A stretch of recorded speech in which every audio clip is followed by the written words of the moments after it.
Yeah, this is my favorite brake to do. And this is what? A BMW and shit. Yeah, this is a BMW. And shit. 540i. And this is pretty easy. What I do is before I remove the pins, I just press the damn brakes. That's part of the brake, so press the caliper.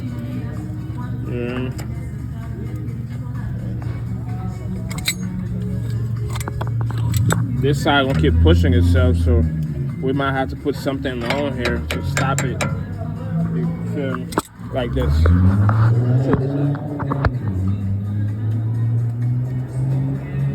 We're gonna press this, so we're gonna put something right here to hold it. There you go.